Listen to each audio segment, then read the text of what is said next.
Hey folks, I'm making this quick video about Pope Francis and his health declining. I'm making this video because it's similar to one I did last year around this time. I'll have a link to that video here in the description, where as we got near the eclipse in 2024, the April 8th solar eclipse in Pisces,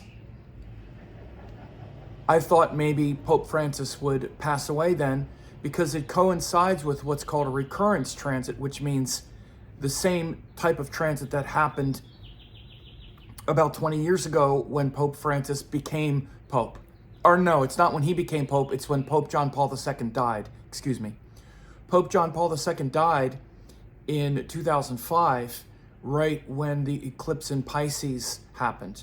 And then we had the other Pope, I always remember him as Ratzinger. What was his name? I don't remember. Sorry, I'm not a Pope scholar, but him. And then Pope Francis took over for that Pope. And I'm talking about this, as a recurrence transit, because Pope John Paul II, when he died, that was a major shift, because he was a, quote, a major Pope as opposed to like a minor Pope. And, that was a huge shift in the papacy. And, John Paul II was a very transformative Pope in the fact that he really kind of modernized it, rode around in his Pope mobile and all of that stuff. And the next step in that has been Pope Francis, right? He's been a very major, modern Pope, humanizing the Catholic Church relative to even things like, human rights and immigrants and whatnot. He's been very much of this era in that sense. You may agree or disagree with him, but this shift and the concept of popes and kings and Rahu Ketu, the lunar nodes, eclipses. I've done quite a few case studies and videos on this subject, because popes and kings, not all, but most of them were born on or near eclipses. That includes the current royal family. I've done many case studies on this and courses on it. Also John Paul, but Pope Francis was also born on or near the eclipse. And they also tend to pass away on or near eclipses. And I did think that it was quite possible last year, when he got sick right before the eclipse, that it could be a time where he passed. Now, last year it was a little earlier. It was a couple months away from the eclipse. Now we're about a month away, because the solar eclipse in Pisces is happening on March 29th.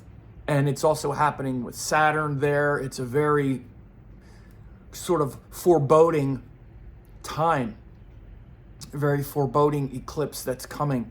And it's this, if Pope Francis were to transition out, it would be much closer to this upcoming eclipse. We're in that eclipse window now. Literally, the new moon in Aquarius that's happening on the 26th or on the 27th, depending on where you live, is or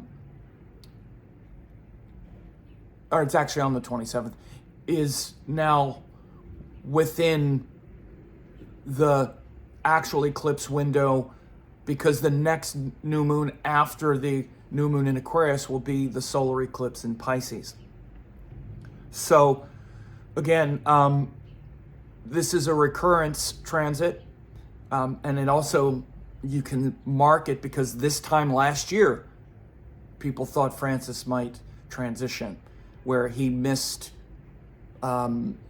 different ceremonies and whatnot. So I just wanted to refer to this and kind of stay on the story a little bit, because again, it does teach us something about astrology, and especially this concept of popes and kings.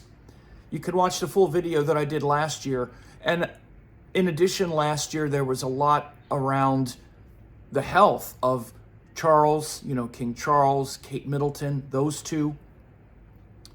And they seem to have recovered from chemo and whatnot, but I wonder what's happening with their health as we get closer to this eclipse as well.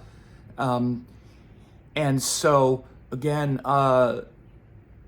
this upcoming eclipse is definitely a big one. And it refers to big shifts that are happening. We see it in the papacy like we did the last time. And so I wanted to pop on and make this update and hope you're doing well with all this intense energy.